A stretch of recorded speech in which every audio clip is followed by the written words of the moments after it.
बिस्मिल्लाहिर्रहमानिर्रहीम। अस्सलाम वालेकुम students and welcome back to MDK तलहम। स्टूडेंट्स, आज का हमारा जो टॉपिक है वो है momentum.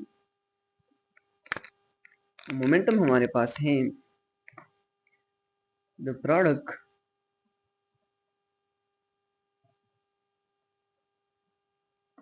Of mass and velocity.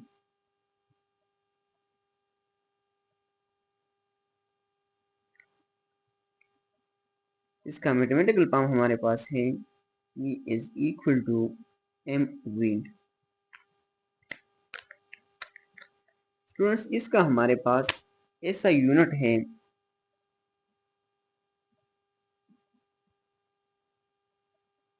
Newton second, और इसका एसआई बेस यूनिट हमारे पास है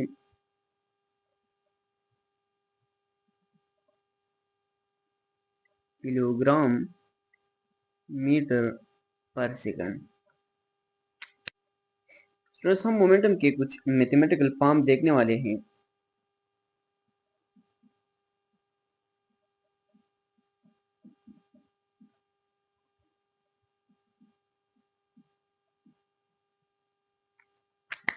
सबसे पहले जो हमारे पास है सिंपल, जो अभी हमने डिफिनीशन में पढ़ा कि P is equal to mv। ये हमारे पास एक फॉर्म बनता है इसका। अगर इस रिलेशन को हम देखें तो इससे अगर हम वेलोसिटी कांस्टेंट करें तो हमारे पास मोमेंटम का और मास का डायरेक्ट रिलेशन बनता है। तो इससे हम रेशियो निकाल सकते हैं मोमेंटम का, P1 by P2 is equal to M1 by M2। इससे रिलेटेड हम एक एमसीक्यू कर लेते हैं। हमारे पास है a truck and car are moving with same velocity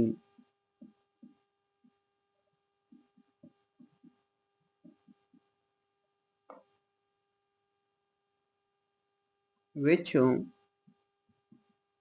one has greater momentum।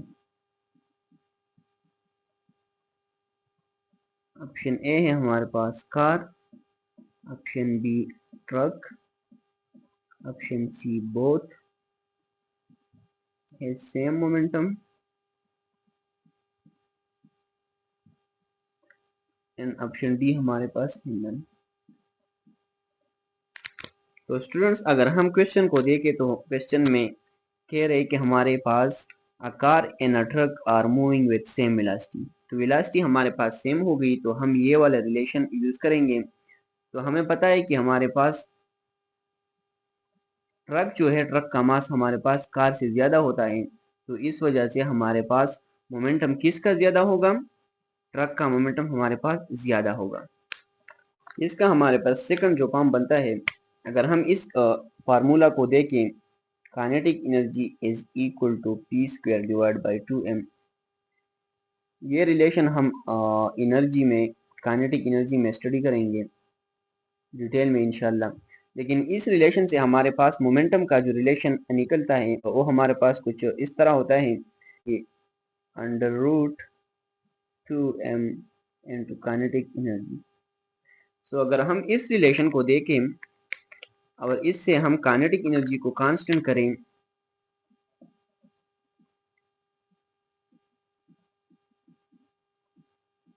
तो इससे हमारे पास जो मोमेंटम का मास के साथ जो रिलेशन है वो हमारे पास इसके मोमेंटम का मास के अंडर रूट से इसका रिलेशन, डायरेक्ट रिलेशन बनता है। तो इसका भी हम रेशियो फाइंड कर सकते हैं कि momentum P1 by P2 is equal to under root M1 divide by under root M2। तो ये भी हमारे पास एक रिलेशन है। इससे रिलेटेड हम एक एमसीक्यू कर लेते हैं।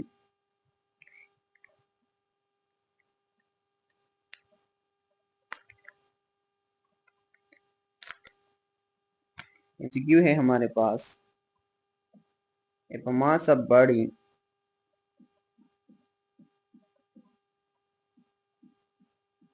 become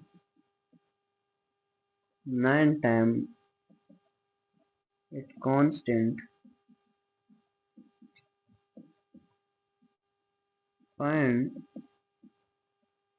increase in momentum। तो स्टूडेंट्स अगर हम क्वेश्चन को देखें तो हमारे पास कांस्टेंट काइनेटिक एनर्जी का कहा गया है, तो हम ये वाला इक्वेशन यूज करेंगे। तो अगर हम मोमेंटम को देखें, मास हमारे पास कितना इंक्रीज हुआ है, 9 टाइम। सो अगर इसे हम सॉल्व करें अंडर रूट को, तो अंडर रूट 9 हमारे पास 3 के इक्वल होता है। तो न्यू मोमेंटम हमारे पास कितना होगा, 3 टाइम ऑफ ओल्ड मोमेंटम। अब स्टूडेंट हम एक और रिलेशन को देखते हैं, P is equal to 2 time kinetic energy divide by V। Students ये एक इंटरेस्टिंग रिलेशन है और ये हम काइनेटिक एनर्जी से डिराइव कर सकते हैं। हमें पता है कि काइनेटिक एनर्जी हमारे पास हाफ mv² होता है। अगर हम वेलोसिटी वेक्टर को ले तो हमारे पास ये इस तरह बन जाता है, हाफ mv डॉट p। सो अगर इससे हम सिंप्लीफाई करें तो हाँ, ये हमारे पास क्या बन जाता है, mv मोमेंटम इनटू v। ये हमारे पास काइनेटिक एनर्जी का एक रिलेशन है। तो इससे हम मोमेंटम को फाइंड कर सकते हैं। तो मोमेंटम हमारे पास क्या बन जाएगा, 2 time kinetic energy divide by v, ये हमारे पास बन जाएगा। तो इससे हम डिफरेंट टाइप के एमसीक्यू सॉल्व कर सकते हैं। अगर हमें कहा जाए कि हमारे पास कांस्टेंट मोमेंटम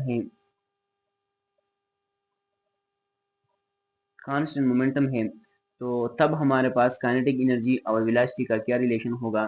तो हमारे पास काइनेटिक एनर्जी और वेलोसिटी का ये रिलेशन होगा, स्क्वायर के साथ नहीं, सिंपल वेलोसिटी के साथ इसका रिलेशन होगा अगर हम मोमेंटम को कांस्टेंट करें। तो इस तरह हमारे पास मोमेंटम में भी इस टाइप के क्वेश्चन आ सकते हैं। अगर काइनेटिक एनर्जी कांस्टेंट है, मोमेंटम के साथ क्या रिलेशन है, वेलोसिटी का, अगर काइनेटिक एनर्जी कांस्टेंट है तो मोमेंटम का वेलोसिटी के साथ क्या रिलेशन है। तो इस टाइप के क्वेश्चन इससे आ सकते हैं। स्टूडेंट्स हमें पता है कि काइनेटिक एनर्जी, अगर हम इलेक्ट्रिक काइनेटिक एनर्जी को देखें तो हमारे पास Q इंटू वी नॉट की इक्वल होता है। क्यों, हमारे पास चार्ज है, वी नॉट हमारे पास वोल्टेज है। अगर हम ये वाला इक्वेशन इसमें पुट करें तो हमारे पास ये बन जाएगा, P is equal to 2m Q into V naught. तो ये हमारे पास एक और रिलेशन है। अगर हम वोल्टेज को कांस्टेंट करें,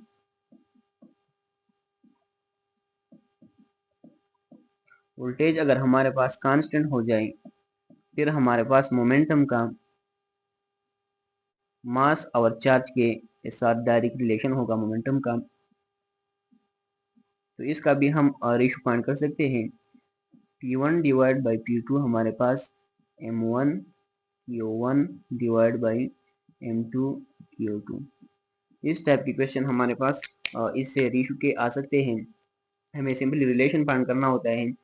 हमें मास और चार्ज दिया जाता है और फिर हमसे कहा जाता है कि मोमेंटम में इंक्रीज कितना और डिक्रीज कितना आए हैं। तो ये सिंपल है, ये कुछ रिलेशन थे, ये आपने मस्ट याद करने हैं और आपने नोट करने हैं और इसको आपने मास्टर करना है प्रैक्टिस से। आपने डिफरेंट टाइप की क्वेश्चन इससे सॉल्व करने हैं। हम थोड़ा सा इम्पल्स को डिस्कस करने वाले हैं और उसके बाद हम फिर law of conservation of momentum की तरफ जाएंगे। तो हमारे पास इम्पल्स है,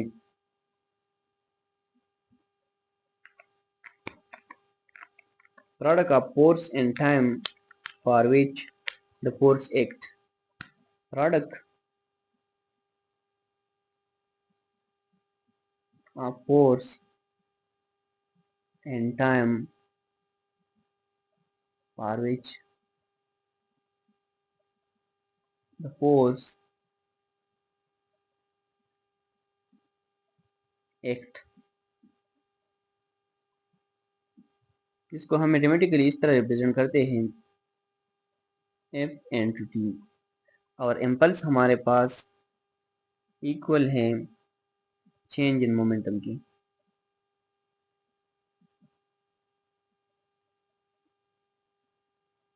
और इसका यूनिट हमारे पास एसआई यूनिट जो है वो सेम है चेंज इन मोमेंटम के न्यूटन सेकंड इसका एसआई यूनिट है। चेंज इन मोमेंटम जो हमारे पास है हमने सेकंड लॉ ऑफ मोशन में पढ़ा था। सेकंड लॉ ऑफ मोशन में हमारे पास फोर्स इक्वल होता है rate of change of momentum की। तो इससे हमारे पास जो चेंज ऑफ मोमेंटम है वो इक्वल होता है फोर्स इनटू टाइम। सो ये हमारे पास change in momentum and impulse हमारे पास क्या है, सेम चीज है। अब हमारे पास जो इम्पल्स है ये कहाँ पर मैटर करता है, तो अगर हम देखें क्रिकेट में, अगर हम देखें तो जो हमारे पास फील्डर होता है वो जब बॉल को कैच करता है, बॉल को जब कैच करता है तो वो जो अपना हैंड है वो मूव्स बैकवर्ड। तो जब वो हैंड को पीछे की तरफ मूव करते हैं, जो हमारे पास जो टाइम है वो टाइम इंक्रीज करता है, तो हमारे पास जो फोर्स एक्ट होता है वो कम एक्ट होता है। इस वजह से हमारे पास उसका जो हैंड है वो डैमेज नहीं होता और सेफली बॉल को कैच करते हैं। तो इस वजह से हमारे पास इम्पल्स इंपॉर्टेंट है। जो हमारे पास बॉक्सिंग ग्लव्स होते हैं, बॉक्सिंग जो ग्लव्स होते हैं वो भी हमारे पास क्या करता है, टाइम हमारे पास टाइम ऑफ इम्पैक्ट जो होता है वो हमारे पास इंक्रीज करता है। तो इस वजह से हमारे पास जो फोर्स एक्टिंग है, फोर्स एक्ट वो हमारे पास डिक्रीज हो जाता है और डैमेज कम हो जाता है। स्टूडेंट हम एक सिंपल एमसीक्यू कर लेते हैं। एमसीक्यू है हमारे पास area under force time graph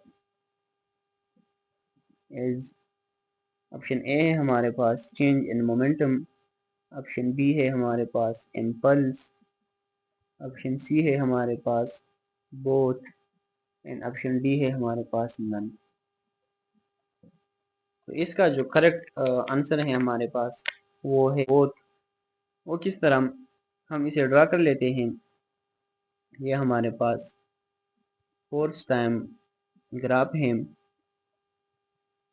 और ये हमारे पास एरिया है। तो हमने सेकंड हमारे पास जो लेक्चर था उसमें हमने ये स्टडी किया था कि हमारे पास एरिया हम किस तरह फाइंड करते हैं। इसका जो हमारे पास एरिया अंडर कर्व है वो हमारे पास क्या देता है हमें, चेंज इन मोमेंटम या हमारे पास इम्पल्स।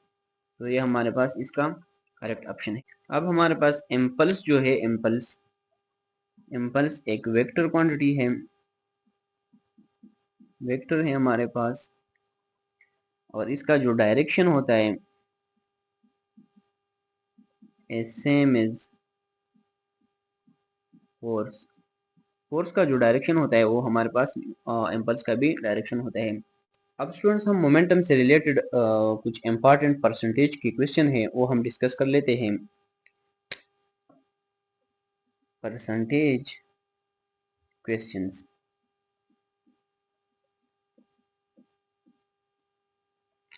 अब स्टूडेंट्स हमसे टू टाइप के क्वेश्चन पूछे जाते हैं। हमारे पास हमें दिया होता है percentage change in kinetic energy और हमें कहते हैं कि find percentage change in momentum.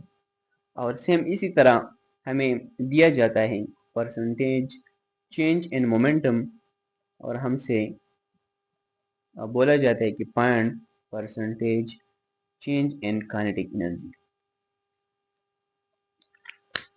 अगर मैं आपको एक एमसीक्यू दूं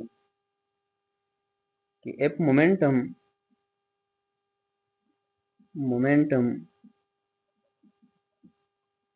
is increased by 20%, so find percentage change in momentum in kinetic energy.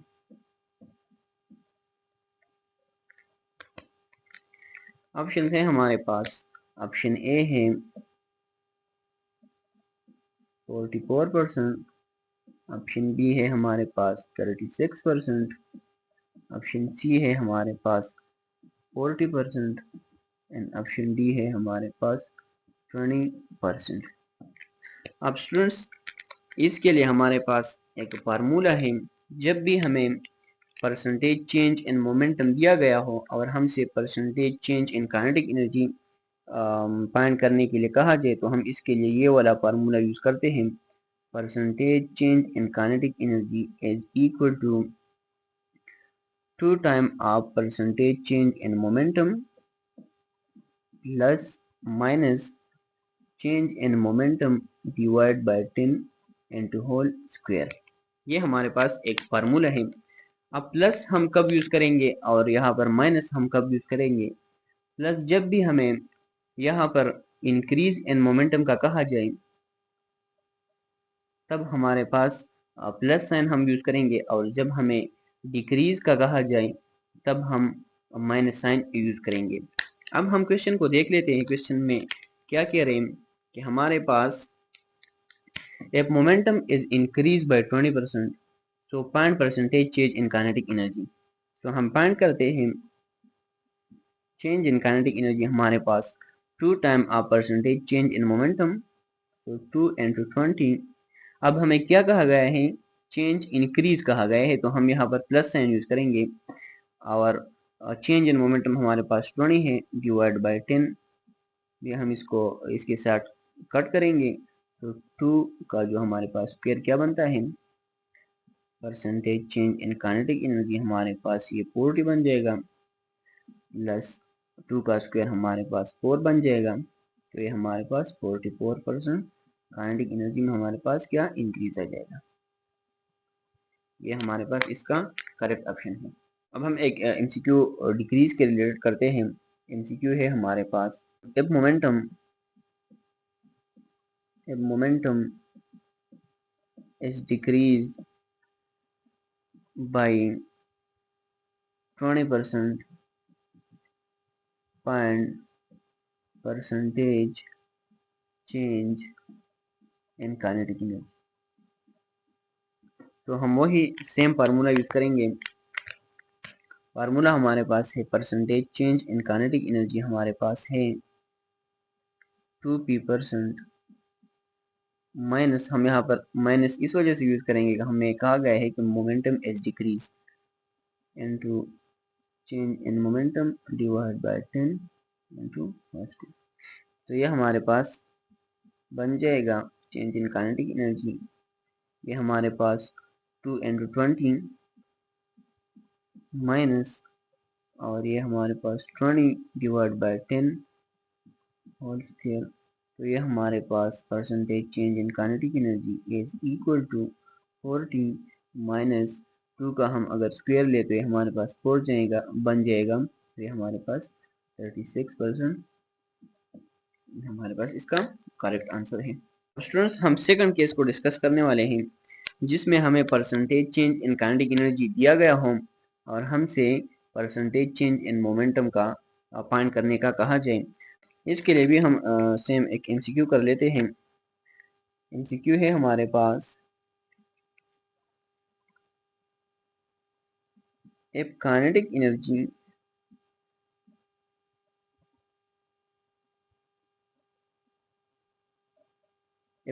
energy is decreased by 36%, find percentage change in momentum।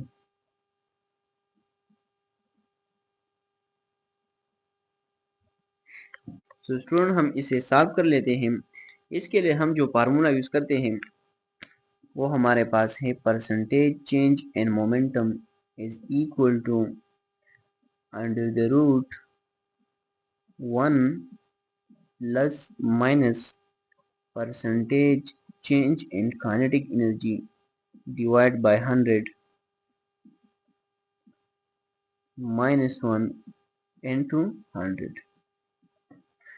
Students ये जो हमारे पास टर्म है ये वाला 1 plus minus into percentage change in kinetic energy divide by 100 ये हमारे पास root के अंदर है, और ये जो हमारे पास -1 है ये हमारे पास क्या है, बाहर है। स्टूडेंट्स हम इस क्वेश्चन की तरफ आते हैं। क्वेश्चन में हमें कहा जाता है कि हमारे पास काइनेटिक एनर्जी में 36% क्या आए हैं, डिक्रीज आए हैं। तो मोमेंटम चेंज इन मोमेंटम आप फाइंड करें। तो हम इस फार्मूला में ये पुटिंग करेंगे, चेंज इन मोमेंटम का हमारे पास 1, अब हम यहाँ माइनस लगाएंगे क्योंकि हमारे पास डिक्रीज है, और percentage change in kinetic energy हमारे पास 36 है, divide by 100 under the root -1 into 100। तो अगर हम 36 को 100 पे डिवाइड करें तो ये हमारे पास क्या बन जाएगा, 1 माइनस 0.36 माइनस 1 इंटू 100। तो हम पहले इस टर्म को फाइंड करते हैं जो अंडर द रूट है। तो 1 माइनस 0.36 क्या बन जाता है, 64। तो इसका अगर हम रूट निकालें वो हमारे पास बन जाता है 64, 8 का हमारे पास स्क्वायर 64, तो ये हमारे पास 0.8 बन जाएगा। और अगर हम ये हमारे पास ये जो टर्म है ये क्या बन गया, 0.8। अब इससे हम 1 को माइनस करेंगे और हाँ हम 100 से इसे मल्टीप्लाई करेंगे। तो 0.8 माइनस 1 ये हमारे पास क्या बन जाएगा, ये हमारे पास बन जाएगा -0.2 बन जाएगा। और अगर हम 100 को मल्टीप्लाई करें तो हमारे पास -20% बन जाएगा। अब माइनस का हमारे पास जो मतलब है वो है डिक्रीज। तो ये हमारे पास जो मोमेंटम है वो 20% से डिक्रीज कर जाएगा। स्टूडेंट्स अब हम डिस्कस करते हैं law of conservation of momentum को। Law of conservation of momentum.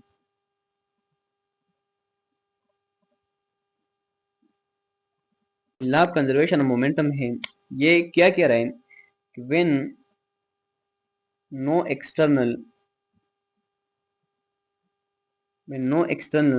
force act on a system,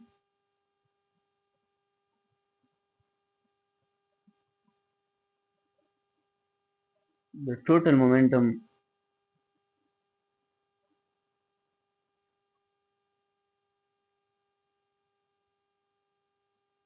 of the system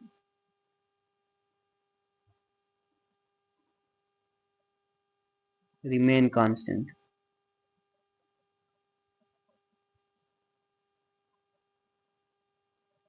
shortly हम ये कह सकते हैं कि हमारे पास टोटल मोमेंटम बिफोर इंटरेक्शन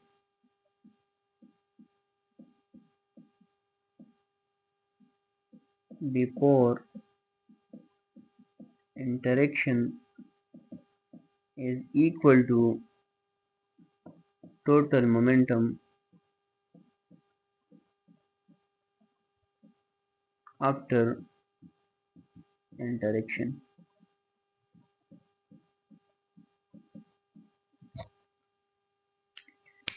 अब हमारे पास ये जो लॉ है ये हमारे पास अप्लाई होता है आइसोलेटेड सिस्टम पर। आइसोलेटेड सिस्टम हमारे पास होता है जिस पर हमारे पास एक्सटर्नल फोर्स हो वो क्या हो, जीरो हो। जिस पर हमारे पास एक्सटर्नल फोर्स जीरो हो तो हमारे पास जो चेंज इन मोमेंटम है वो क्या होगा, जीरो होगा। और हमारे पास इनिशियल मोमेंटम फाइनल मोमेंटम के इक्वल होगा। Why momentum conserved, why. तो इसका जो सिंपल आंसर है हमारे पास वो है Newton third law of motion.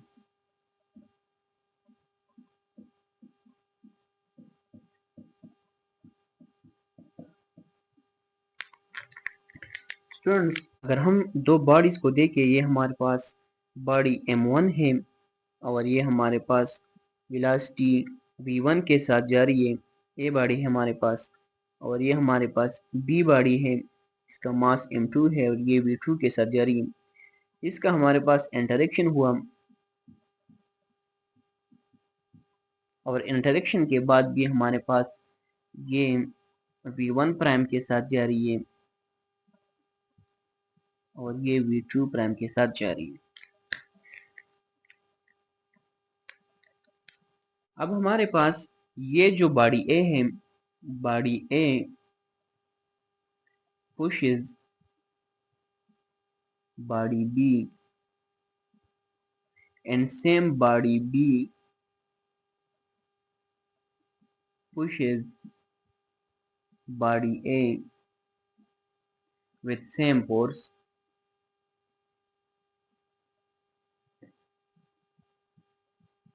opposite direction में, in opposite direction।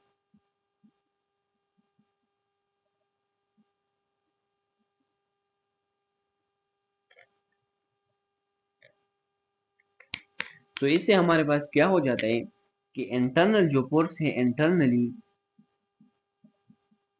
Force cancel each other, और हमारे पास जो एक्सटर्नल फोर्स है वो क्या बन जाता है, नेट एक्सटर्नल फोर्स हमारे पास वो 0 बन जाता है और हमारे पास मोमेंटम क्या हो जाता है, कंजर्व हो जाते हैं। स्टूडेंट्स, मैंने law of conservation of momentum को 2 केसेस में डिवाइड किया है, और अगर हम इसे इस तरह समझेंगे तो ये हमारे पास इजी हो जाएगा। केस नंबर 1 है हमारे पास रेस्ट सिस्टम। इसमें ये होता है कि जो इनिशियल मोमेंटम है, initial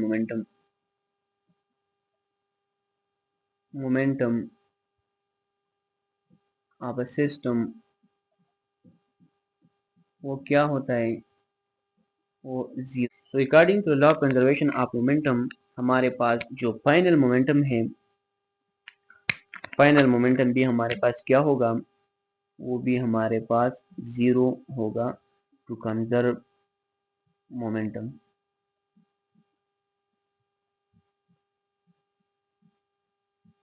law of conservation of momentum के अकॉर्डिंग इनिशियल मोमेंटम हमारे पास क्या होता है, इक्वल टू फाइनल मोमेंटम, और चेंज इन मोमेंटम हमारे पास क्या होते हैं, 0 होता है।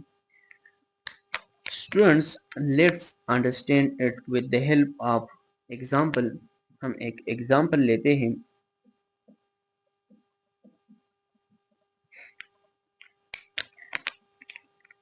हम रिकॉइल ऑफ गन के एग्जांपल को लेते हैं, गन रिकॉइल।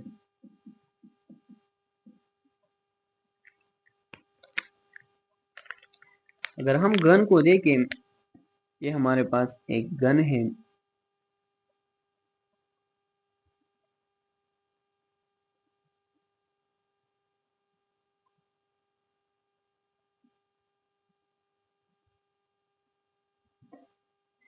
ये हमारे पास एक गन है।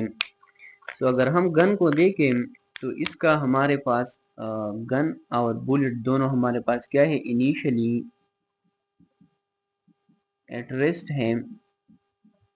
तो हमारे पास इसका इनिशियल मोमेंटम क्या है, 0 है। तो according to the law of conservation of momentum, initial momentum हमारे पास क्या होता है, फाइनल मोमेंटम के इक्वल होता है। तो इनिशियल मोमेंटम हमारे पास 0 है और फाइनल मोमेंटम हमारे पास इक्वल है momentum of gun plus momentum of bullet. तो अगर हम इस रीअरेंज करें इस इक्वेशन को, तो ये हमारे पास momentum of gun is equal to momentum of bullet, ये बन जाएगा। अब ये निगेटिव साइन हमारे पास क्या रिप्रेजेंट करता है, निगेटिव साइन हमारे पास रिप्रेजेंट करता है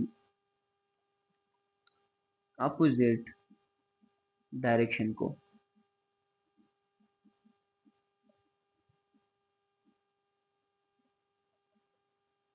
टू कंजर्व मोमेंटम,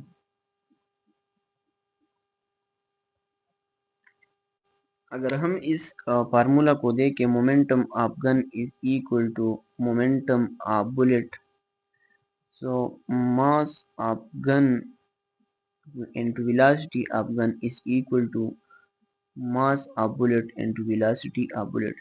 So इससे हम recoil velocity of gun हम फाइंड कर सकते हैं। अगर हम मास ऑफ गन को यहाँ पर डिवाइड करें और यहाँ पर भी डिवाइड करें तो हमारे पास रिकॉइल वेलोसिटी ऑफ गन हमारे पास बन जाएगा mass of bullet into velocity of bullet divide by mass of gun. So इससे रिलेटेड हमारे पास एमसीक्यू आते हैं। एमसीक्यू है हमारे पास, a gun of mass 4 kg fires a bullet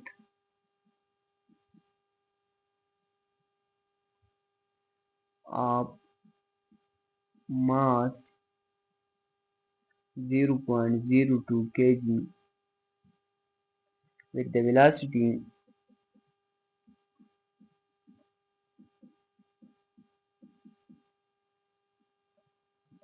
of 400 meter per second. If the gun and bullet were initially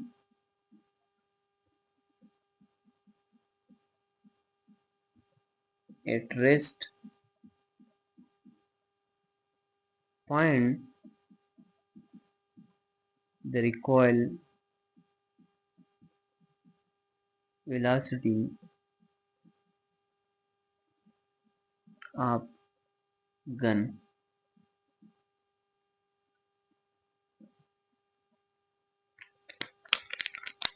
options है हमारे पास, option A है 2 metre पर सेकंड, ऑप्शन बी है 4 मीटर पर सेकंड, ऑप्शन सी है 8 metre पर second and option D है हमारे पास 3 मीटर पर सेकंड। अब क्वेश्चन कह रहे हैं कि हमारे पास एक गन है,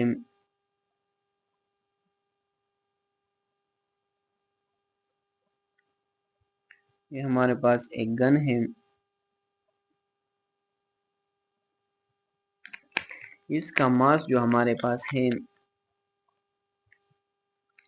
वो है 4 kg और इसमें हमारे पास एक बुलेट है जिसका मास है हमारे पास 0.02 kg। इनिशियली ये सिस्टम हमारे पास क्या है, इनिशियल सिस्टम रेस्ट में है, तो हमारे पास जो इनिशियल मोमेंटम है वो क्या होगा, 0 होगा। And according to law of conservation of momentum, initial momentum हमारे पास फाइनल मोमेंटम की इक्वल होता है। तो जब ये गन हमारे पास बुलेट फायर करता है, जब ये बुलेट फायर करता है तो बुलेट हमारे पास इस डायरेक्शन में मूव करती है और गन हमारे पास बैकवर्ड डायरेक्शन में मूव करती है। अब इस बुलेट का हमारे पास वेलोसिटी कितना है, 400 मीटर पर सेकंड इसकी वेलोसिटी है। अब हमसे कहा जा रहा है कि find recoil velocity of gun, find recoil velocity of gun. अगर हम इस सिस्टम को देखें तो हमारे पास इनिशियल मोमेंटम क्या है, 0 है और फाइनल मोमेंटम हमारे पास है momentum of gun plus momentum of bullet. अगर हम इस फार्मूला को देखें तो हमारे पास मोमेंटम ऑफ गन बन जाता है is equal to minus momentum of bullet. अगर हम इसको इस तरह लिखें, mass of gun into velocity of gun is equal to minus mass of bullet into velocity of bullet. अब ये हमारे पास है रिकॉइल वेलोसिटी ऑफ गन। तो ये हम इसी तरह अगर हम फाइंड करें तो ये हमारे पास बन जाएगा mass of bullet into velocity of bullet divide by mass of gun. अब इसमें हमने वैल्यूज पुट करनी है। तो रिकॉइल वेलोसिटी ऑफ गन हमारे पास क्या बन जाएगी, वो बन जाएगी मास ऑफ बुलेट हमारे पास क्या है 0.02 kg into velocity of bullet हमारे पास 400 है divide by mass of gun हमारे पास है 4 kg। तो अगर हम इसे सिंप्लीफाई करें ये हमारे पास 0 के साथ कट जाएगा, ये हमारे पास 2 इंटू 4 हो जाएगा डिवाइड बाई 4, 4 के साथ कट जाएगा। इसका आंसर हमारे पास 2 मीटर पर सेकंड। इसका करेक्ट आंसर है option A. Students rest system का जो हमारे पास सेकंड एग्जांपल है वो है प्रोपल्जन ऑफ रॉकेट।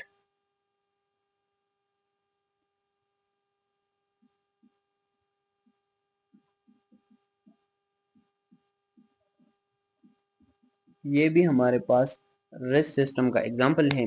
अगर हम एक रॉकेट को लें, ये हमारे पास एक रॉकेट है,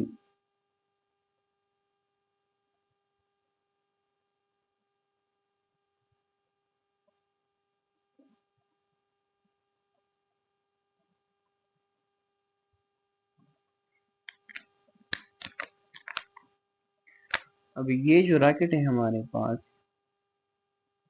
ये इनिशियली क्या है रेस्ट में है, और जब ये मूवमेंट स्टार्ट करता है तो हमारे पास रॉकेट डायरेक्शन में मूवमेंट करता है रॉकेट, और जो हॉट गैसेस हैं वो इस डायरेक्शन में मूव करते हैं हॉट गैसेस।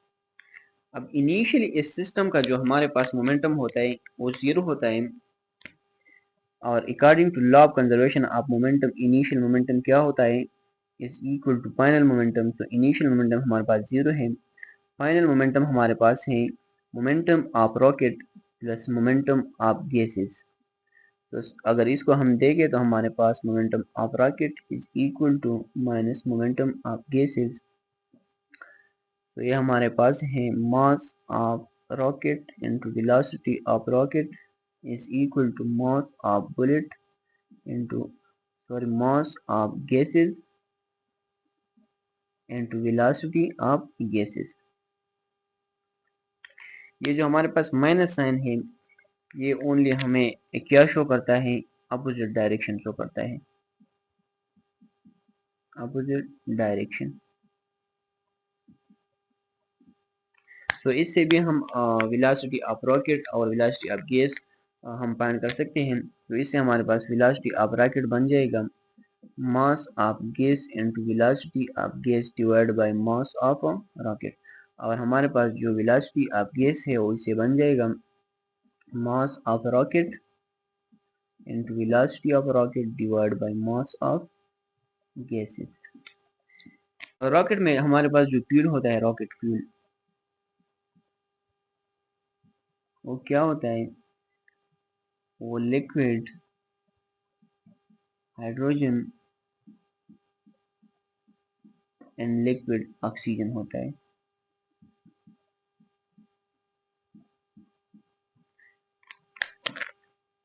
अब स्टूडेंट्स हमारे पास एक सिंपल क्वेश्चन है, हमसे पूछा जाता है कि हमारे पास जो रॉकेट है रॉकेट ट्रेवल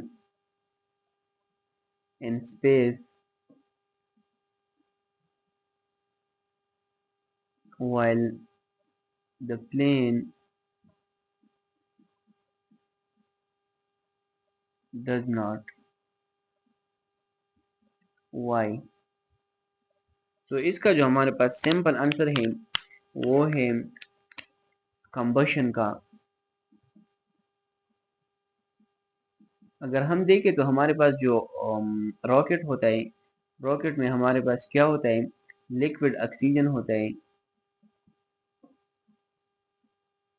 जो हमारे पास कंबशन के लिए इनफ होता है। क्योंकि हमारे पास स्पेस में नो ऑक्सीजन होता है, स्पेस नो ऑक्सीजन। और जो एरोप्लेन है, एरोप्लेन में हमारे पास जो फ्यूल होता है उसकी कंबशन के लिए ऑक्सीजन रिक्वायर्ड है, ऑक्सीजन रिक्वायर्ड। तो स्पेस में हमारे पास ऑक्सीजन है नहीं। और अब स्टूडेंट हमारे पास जो सेकंड केस है वो है मूविंग सिस्टम का, मूविंग सिस्टम। अब इसमें हमारे पास क्या होता है, जो इनिशियल मोमेंटम होता है, इनिशियल मोमेंटम वो हमारे पास क्या होता है, नॉट इक्वल टू 0। मतलब सिस्टम का इनिशियल भी कुछ मोमेंटम है। तो according to law of conservation of momentum हमारे पास इनिशियल मोमेंटम इक्वल होता है फाइनल मोमेंटम के। स्टूडेंट्स हमारे पास ये दो बॉडीज हैं, m1 बॉडी है जो वेलोसिटी v1 के साथ ट्रेवल कर रही है, और हमारे पास ये m2 है जो वेलोसिटी v2 के साथ ट्रेवल कर रही है। ये हमारे पास कोलाइड हो जाती है और कोलिजन के बाद ये हमारे पास ट्रेवल कर रही है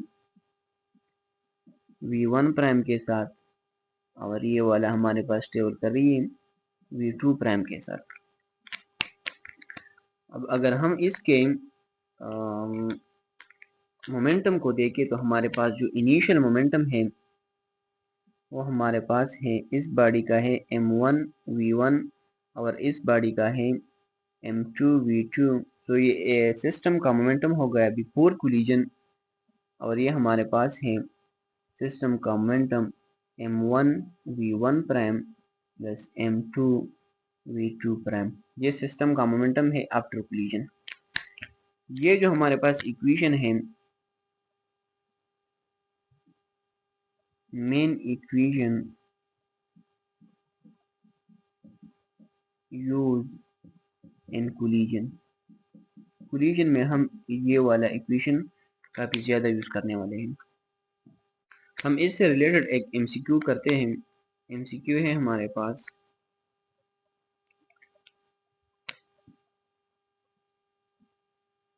a car of mass m moving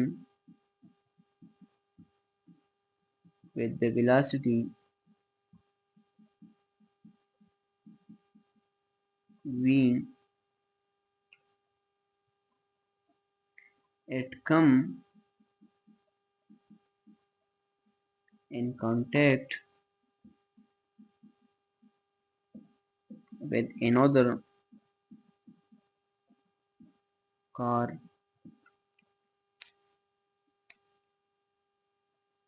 of mass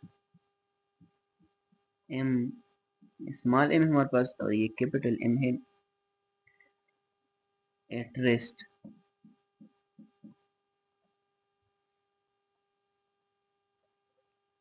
So find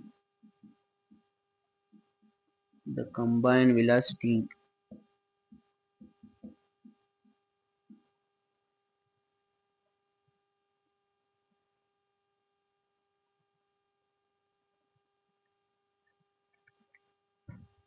and stick together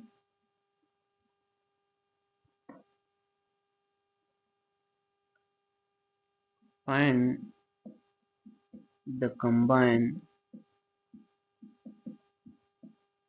velocity of a system। Option A है हमारे पास,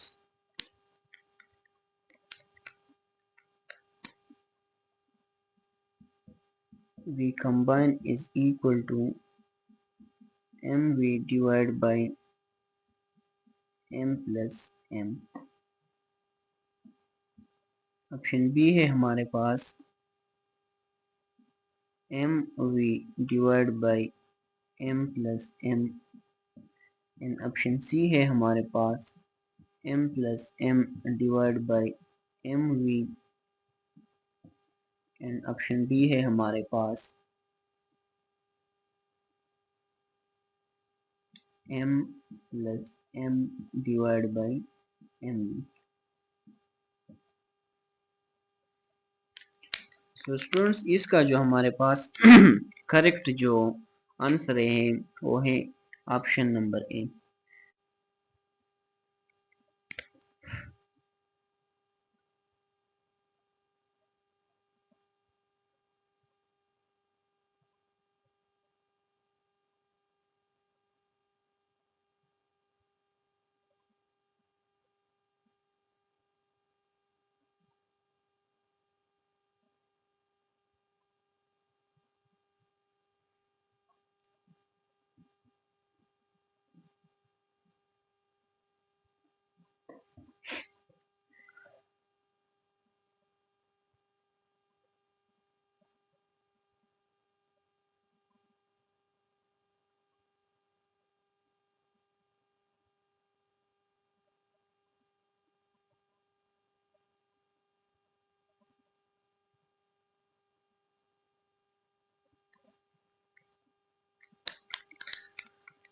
सो स्टूडेंट्स ये हमारे पास दो कार हैं।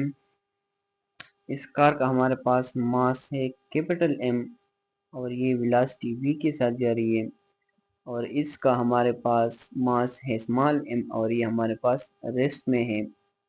इसका कोलिजन हो जाता है और फिर ये हमारे पास कंबाइंड वेलोसिटी के साथ क्या कर रही है, ट्रेवल कर रही है। सो इसका हमने कंबाइंड वेलोसिटी फाइंड करना है। अगर हम मोमेंटम के इक्वेशन को देखें तो हमें law of conservation of momentum में हम कह रहे हैं कि initial momentum is equal to final momentum. So हम इस सिस्टम का इनिशियल मोमेंटम फाइंड करते हैं और फिर हम फाइनल मोमेंटम और फाइनल मोमेंटम से हम कंबाइंड वेलोसिटी को फिर फाइंड कर लेंगे। तो हमारे पास इसका मोमेंटम है m1 v1 प्लस m2 और हमारे पास सेकंड जो बॉडी है वो क्या है, रेस्ट में है। यह हमारे पास बन जाएगा m प्लस m और हम इससे velocity common velocity combined velocity लेंगे। तो ये हमारे पास क्या बन जाएगा, ये हो गया m1 v1, ये टर्म हमारे पास क्या हो गया, 0 is equal to m plus m into v combined. So हम सिंपली ये कंबाइंड वेलोसिटी यहाँ से फाइंड कर लेंगे। हम ये वाला जो टर्म है m प्लस m यहाँ पर भी डिवाइड कर लेंगे और हम यहाँ पर भी इसको डिवाइड कर लेंगे। तो ये इसके साथ कट जाएगा तो हमारे पास जो भी कंबाइंड है वो बन जाएगा is equal to m v divide by m plus m। Sorry मैंने यहाँ पर ये m1 v1 यूज किया, इसकी कोई ज़रूरत नहीं क्योंकि हमने यहाँ पर एक कैपिटल M लिया है और एक स्मॉल m, तो डिफरेंशिएट करने के लिए हमने ऑलरेडी सिंबल का यूज़ किया है। तो आप अगर 1 2 यूज़ ना करें तो भी कोई बात नहीं। तो ये हमारे पास कंबाइंड वेलोसिटी है इस सिस्टम का आफ्टर कोलिजन। फ्रेंड्स नेक्स्ट हमारा टॉपिक है वो है कोलिजन। कोलिजन हमारे पास है when two bodies interact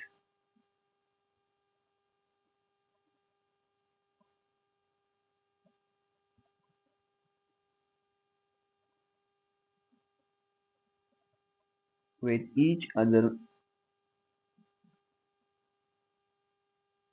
for a very short time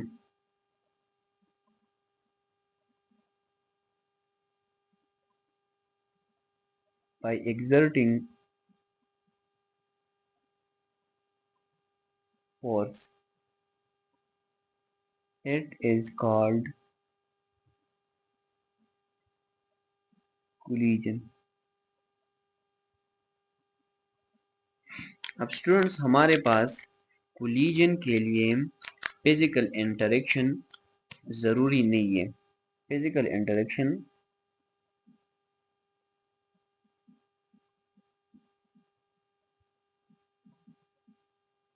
हमारे पास नॉट मस्ट, मस्ट नहीं है। अगर हम सब एटॉमिक लेवल पर देखें तो हमारे पास जो इंटरेक्शन है वो फिजिकल इंटरेक्शन नहीं होता और तब भी हम इसको कोलिजन कहते हैं। अब हमारे पास कोलिजन के टू टाइप्स हैं। एक हमारे पास है इलास्टिक कोलिजन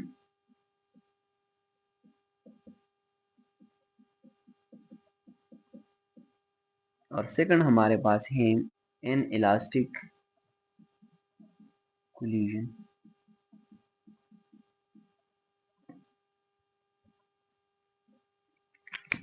अब स्टूडेंट इलास्टिक कोलिजन उस कोलिजन को कहते हैं जिसमें हमारे पास कोलिजन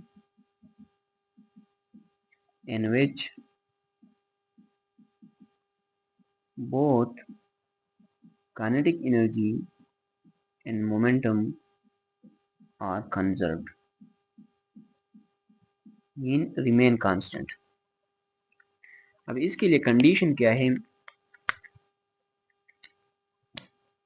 कंडीशन है मोमेंटम हमारे पास क्या होगा? कंजर्व होगा, कांस्टेंट होगा या कंजर्व होगा और हमारे पास काइनेटिक एनर्जी भी क्या होगी? कांस्टेंट होगी और हमारे पास no energy loss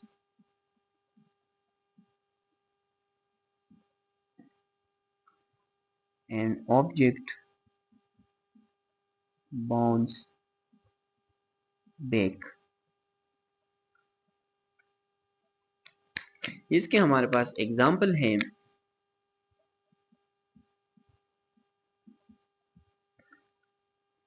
collision of gas molecule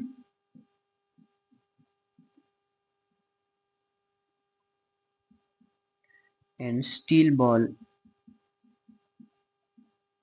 ये हमारे पास अप्रोक्सीमेट होता है। हमारे पास जो एनइलास्टिक कोलिजन होता है वो collision in which momentum is constant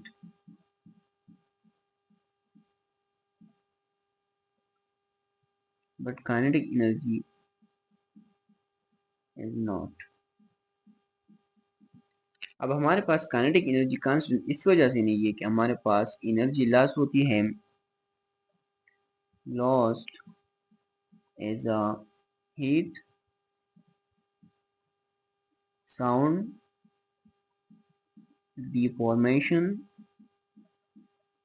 etcetera. इन चीज़ों में हमारे पास जो एनर्जी है वो लॉस हो जाती है, तो हमारे पास काइनेटिक एनर्जी कांस्टेंट नहीं होती। इसके एग्जांपल हमारे पास हैं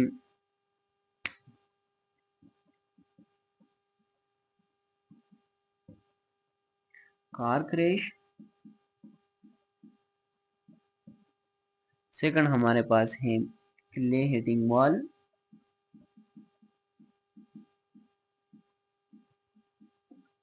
एंड सी हमारे पास थर्ड एग्जांपल हमारे पास है बुलेट हिटिंग टारगेट। ये हमारे पास इसके एग्जांपल हैं। इसका जो इक्वेशन है हमारे पास, इक्वेशन क्या बन जाते हैं? According to law of conservation of momentum हमारे पास इसका जो इक्वेशन है मोमेंटम का वो m1v1 plus m2v2 is equal to m1v1 prime plus m2v2 prime. और जो काइनेटिक एनर्जी का इक्वेशन है वो kinetic energy initial is equal to kinetic energy final.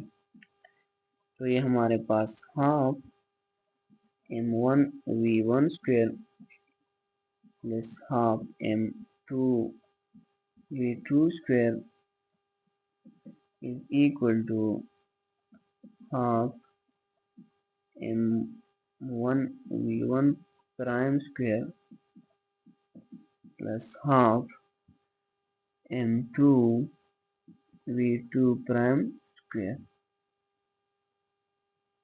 ये हमारे पास काइनेटिक एनर्जी का इक्वेशन है। अब इनइलास्टिक में जो हमारे पास इक्वेशन है वो हमारे पास जो मोमेंटम का इक्वेशन है वो सेम इसी तरह है, m1v1 plus m2v2 is equal to m1v1 prime plus m2v2 prime. अब काइनेटिक एनर्जी का इक्वेशन हम इसमें यहाँ इस वजह से स्टडी नहीं करने वाले क्योंकि हमारे पास जो काइनेटिक एनर्जी है वो कांस्टेंट नहीं होती इसमें। अब हम थर्ड एग्जांपल को, जो हमारे पास थर्ड एक एग्जांपल है वो हमारे पास है परफेक्टली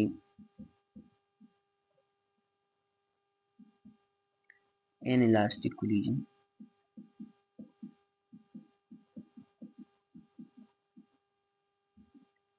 परफेक्टली इनइलास्टिक कोलिजन हमारे पास जो होता है when two bodies collide and stacked together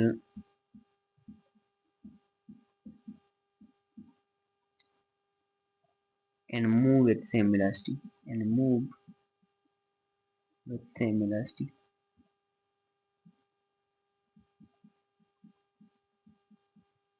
ये हमारे पास क्या होता है, perfectly inelastic collision. Let's suppose ये हमारे पास दो बॉडीज हैं, m1 v1 के साथ जा रही है, m2 v2 के साथ जा रही है। ये कोलाइड हो जाती है और कोलिजन के बाद ये स्टिक हो जाती है और एक सेम वेलोसिटी के साथ जा रही है, v कंबाइंड। तो इसके लिए हमारे पास जो इक्वेशन है वो इस तरह मॉडिफाई हो जाता है कि m1 v1 plus m2 v2 is equal to m1 plus m2 into v combined. अभी हमने ये पढ़ लिया, इससे हम ये v कंबाइंड फाइंड कर सकते हैं। एग्जाम्पल है इसका, बुलेट एम्बेडेड इन ब्लॉक।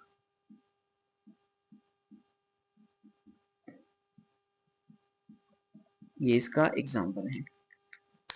हम एक छोटा सा टॉपिक पढ़ लेते हैं, रिलेटिव वेलोसिटी इन कोलिजन।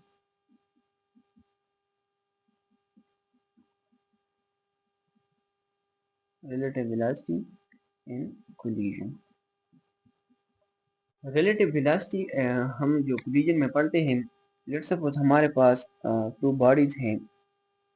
ये बॉडी m1 है, v1 के साथ जा रही है, ये बॉडी m2 है, v2 वेलोसिटी के साथ जा रही है और इसका जो डायरेक्शन है वो सेम डायरेक्शन है। तो सेम डायरेक्शन में हम रिलेटिव वेलोसिटी है, रिलेटिव वेलोसिटी हम इसका जब अपोजिट डायरेक्शन में होते हैं तो हम इसको क्या करते हैं, माइनस करते हैं। तो हम हाइयर वेलोसिटी से लोअर वेलोसिटी को क्या करते हैं, माइनस करते हैं। अब अगर हमारे पास दो बॉडीज हैं, m1 v1 के साथ जा रही है एंड m2 v2 के साथ जा रही है और ये हमारे पास अपोजिट डायरेक्शन में जा रही है, तो हम इसके वेलोसिटीज को क्या करते हैं, प्लस करते हैं। तो इसका रिलेटिव वेलोसिटी हमारे पास क्या बन जाएगा, वो बन जाएगा v1 प्लस v2। हम इसे क्या करते हैं, प्लस करते हैं। और इससे रिलेटेड हम एक एमसीक्यू कर लेते हैं। डिफरेंट टाइप के एमसीक्यू आ सकते हैं इससे related.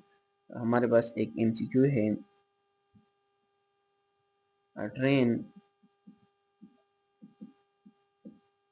Of length 300 metre moving with velocity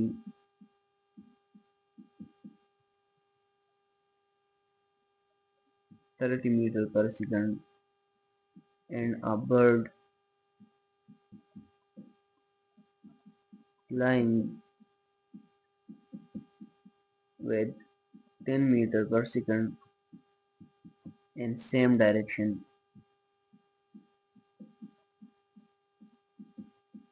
Find the time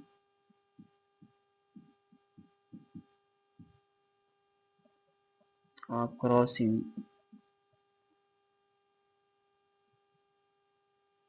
find the time in which bird cross the train.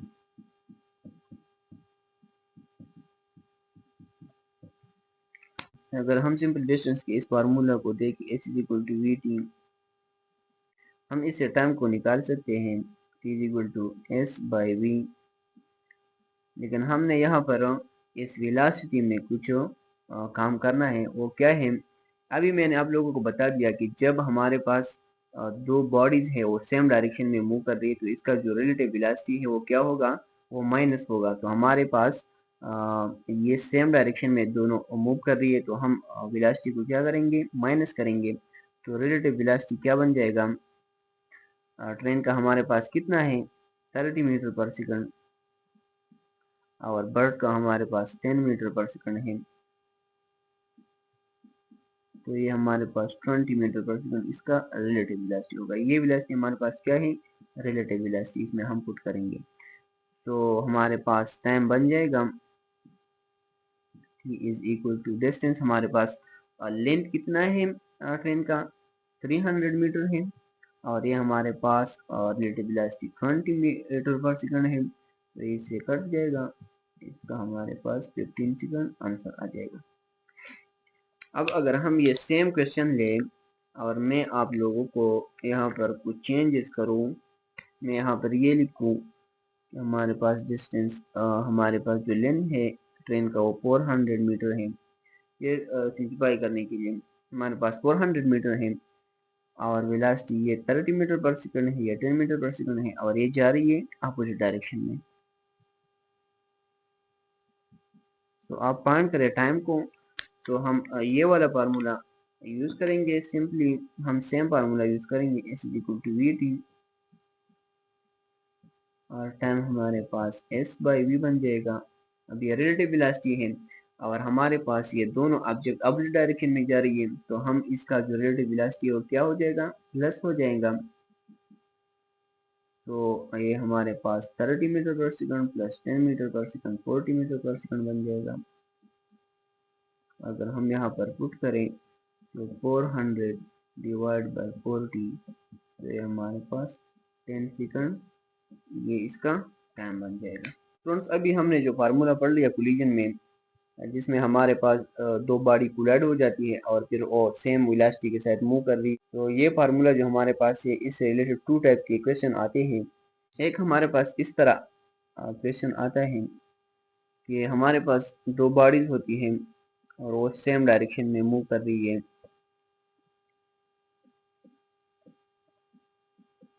और वो कोलाइड हो जाती है and stick together.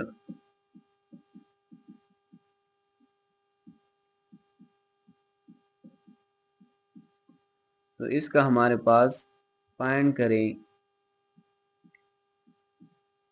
We combine इसका फाइंड करें।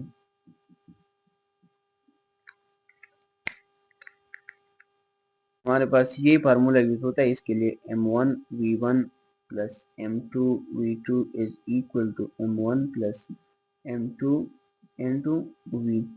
तो इससे हम वी कंबाइन ये फाइंड करते हैं, v combine is equal to m1 v1 plus m2 v2 divide by m1 plus m2। ये वी कंबाइन है इस टाइप के क्वेश्चन के लिए। तो हम क्वेश्चन कर लेते हैं तो इससे हमें इजीली समझ आ जाएगा। 2 kg body move with 6 meter per second and collide with another body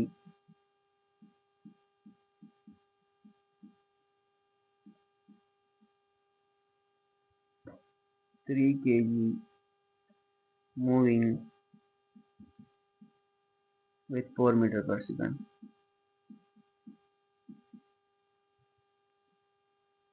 In the same direction.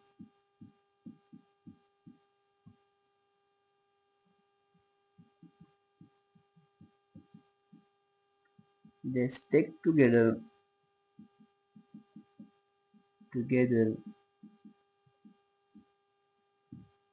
to find combined velocity.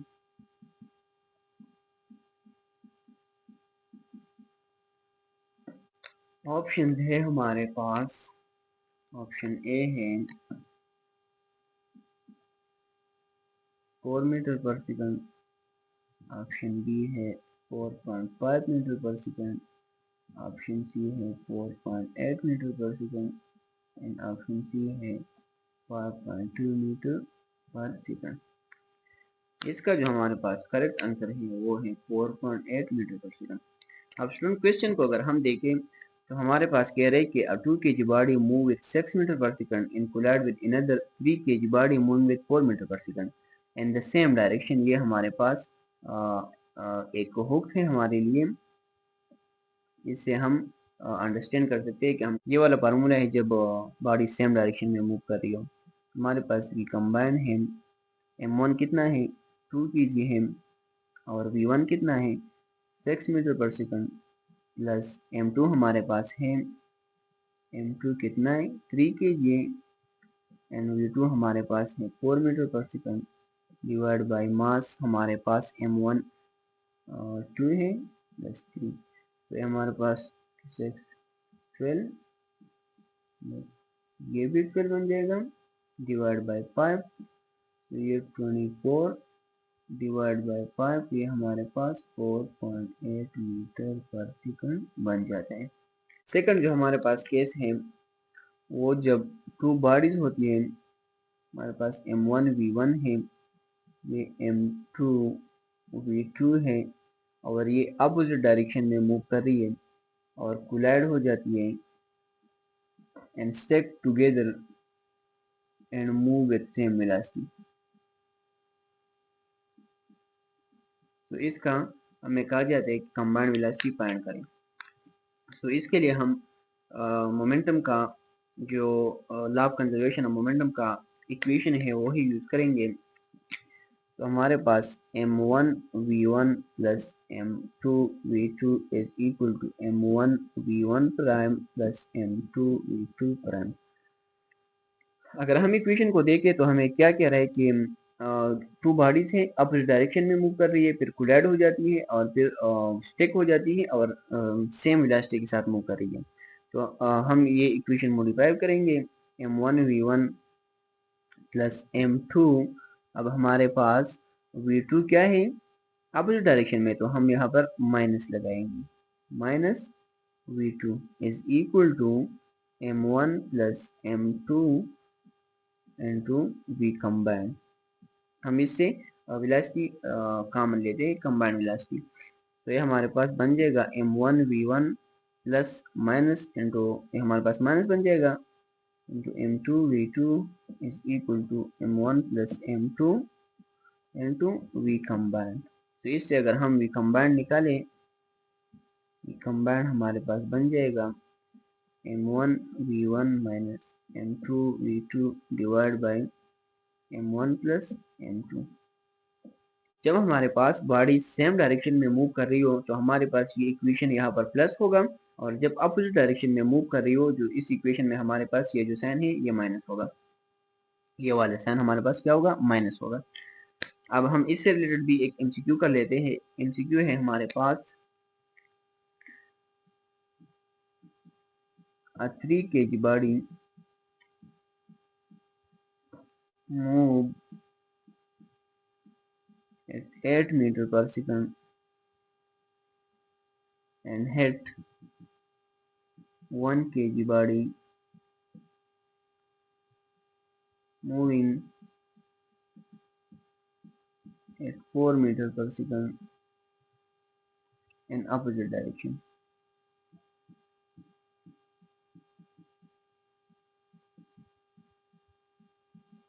and stack together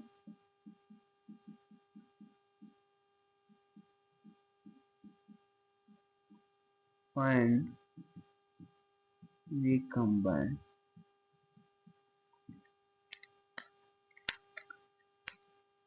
options है हमारे पास, ऑप्शन ए है 6 मीटर पर सेकंड, ऑप्शन बी है 7 metre पर second, option B है 7 metre पर second, option C है हमारे पास 8 मीटर पर सेकंड एंड ऑप्शन डी है नन। इसका जो करेक्ट आंसर है वो हमारे पास है 7 मीटर पर सेकंड। अगर हम क्वेश्चन में देखें तो हमारे पास कह रहे कि अपोजिट डायरेक्शन में बॉडी मूव कर रही है, तो हम ये वाला फार्मूला यूज करेंगे। कंबाइंड हमारे पास है m1 कितना है 3 kg इंटू v1 हमारे पास 8 मीटर पर सेकंड है, प्लस v2 हमारे m2 हमारे पास 1 kg है इंटू v2 हमारे पास क्या है कितना है 4 मीटर पर सेकंड, और हमारे पास मास 3 प्लस 1 4 kg बन जाएगा। ये हमारे पास क्या है 8 है, 3 8 हमारे पास बन जाएगा 24, और ये हमारे पास 4 बन जाएगा, हमारे पास 28 डिवाइड बाय 4 हमारे पास 7 मीटर पर सेकंड बन जाएगा। इसका करेक्ट आंसर है। तो ये थे दो टाइप के क्वेश्चन रिलेटेड। ये फार्मूला कब यूज होता है जब बॉडी अपोजिट डायरेक्शन में मूव कर रही हो, और ये वाला formula v combined m1 v1 plus m2 v2 divide by m1 plus m2, ये कब यूज होता है जब बॉडी सेम डायरेक्शन में मूव कर रही हो।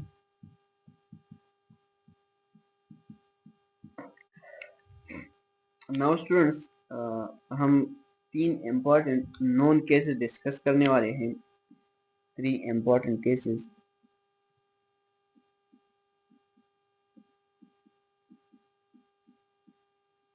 हमारे पास है जब टू बॉडीज सेम मासेस के हों, यानी mass m1 is equal to mass m2, तब हमारे पास अगर इन बॉडीज का कोलिजन हो जाता है, ये m1 v1 के साथ जा रही है, ये m2 v2 के साथ जा रही है, ये कोलाइड हो जाती है, एंड कोलिजन के बाद m1 v1 प्राइम के साथ एंड m2 v2 प्राइम के साथ, तब हमारे पास क्या होगा कि वेलोसिटीज हमारे पास इंटरचेंज हो जाएगी। वेलोसिटीज इंटरचेंज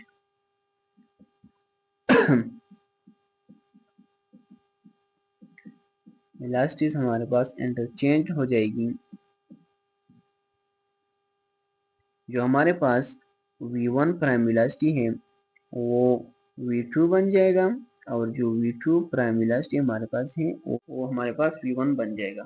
समझते हैं एग्जांपल से, अगर हमारे पास ये बॉडी जा रही है 6 मीटर पर सेकंड से, और ये 2 मीटर पर सेकंड से जा रही है, और ये कोलाइड हो जाएगी, तो ये हमारे पास जो v1 है ये हमारे पास 2 मीटर पर सेकंड से जा रही होगी, और ये जो हमारे पास v2 है वो 6 मीटर पर सेकंड से जा रही होगी। हमारे पास जो वेलोसिटी है वो कम्प्लीटली इंटरचेंज हो जाएगी, और इस केस में हमारे पास काइनेटिक एनर्जी जो होती है वो 100% ट्रांसफर हो जाती है।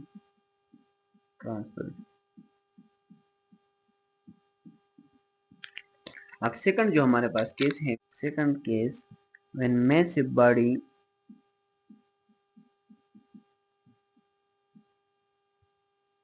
एट स्मॉल बॉडी, यानी हमारे पास जो m1 है वो ग्रेटर होता है m2 से। चलिए हमारे पास एक हेवी बॉडी है और ये एक स्मॉल बॉडी है, ये m1 m2, ये v1 के साथ जा रही है, v2 कोलाइड हो जाती है, और कोलिजन के बाद हमारे पास ये m1 है v1 प्राइम के साथ जा रही है, और हमारे पास जो m2 है वो v2 प्राइम के साथ जा रही है। तो हमारे पास इस केस में जो v1 प्राइम है वो सेम होगा v1 की, और जो हमारे पास v2 प्राइम है वो बन जाएगा 2 टाइम ऑफ v1। MCQ की हेल्प से अंडरस्टैंड करते हैं। ये बॉडी हमारे पास जा रही है 6 मीटर पर सेकंड से और ये जा रही है 3 मीटर पर सेकंड से। ये कोलाइड हो जाती है तो हमारे पास ये जो बॉडी है v1 m1 ये हमारे पास सेम 6 मीटर पर सेकंड से जा रही होगी और ये जो बॉडी है इसका वेलोसिटी हमारे पास डबल हो जाएगा और डबल हो जाएगा तो ये हमारे पास 2 into 3 ये भी हमारे पास 6 मीटर पर सेकंड से जा रही होगी। फिर तो हमारे पास जो थर्ड केस है when a small body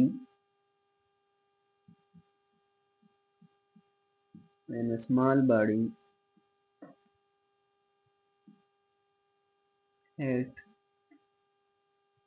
heavy or massive body।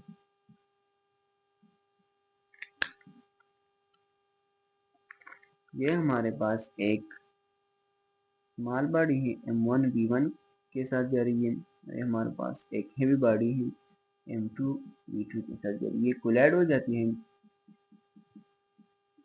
और ये हमारे पास m1 है v1 प्राइम के साथ, ये हमारे पास m2 है v2 प्राइम के साथ ये जा रही है। तो इसमें हमारे पास जो v1 प्राइम होगा वो हमारे पास क्या बन जाएगा, v1 प्राइम हमारे पास बन जाएगा माइनस v1।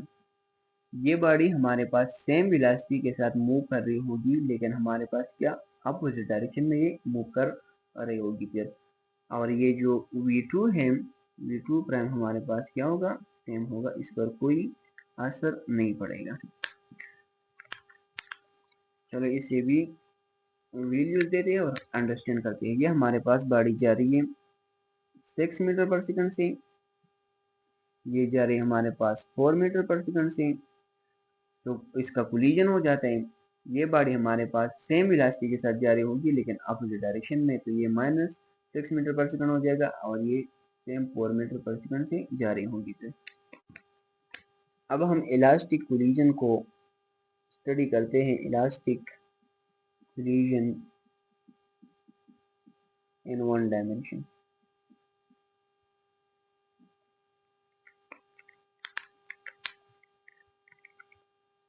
लेट्स सपोज ये हमारे पास दो बॉडीज हैं m1 v1, ये m2 v2 है, कोलाइड हो जाती है और ये हमारे पास m1 v1 प्राइम के साथ जा रही है, m2 v2 प्राइम के साथ जा रही है। हमारे पास जो इम्पोर्टेंट चीज है वो है ये relation, velocity of approach is equal to velocity of recession। इसे हम सिंपली इस तरह भी लिख सकते हैं कि speed of coming closer is equal to speed of going apart।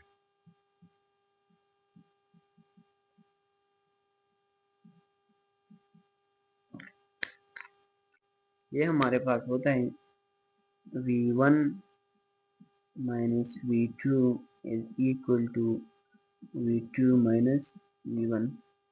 Simple है। अभी मैंने आप लोगों को बता दिया कि जब बॉडी सेम डायरेक्शन में मूव कर रही है तो हम वेलोसिटी, जो रिलेटिव वेलोसिटी है वो हम क्या करते हैं, माइनस करते हैं। इससे हमारे पास टू इम्पॉर्टेंट रिलेशन निकल आते हैं।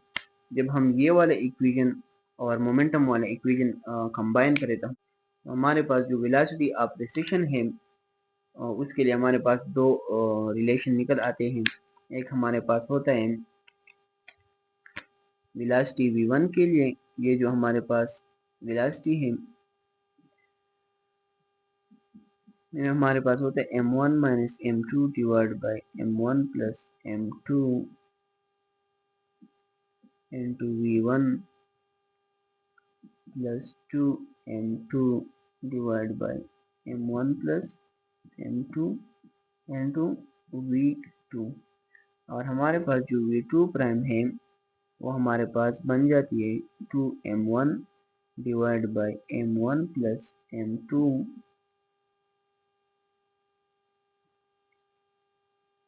into v1 plus m2 minus m1 divide by m1 plus m2 into v2। तो ये हमारे पास दो इम्पॉर्टेंट रिलेशन निकल आते हैं, दो इम्पॉर्टेंट फार्मूला है हमारे पास। अगर मैं आप लोगों को बताऊं कि हमारे पास जो सेकंड बॉडी है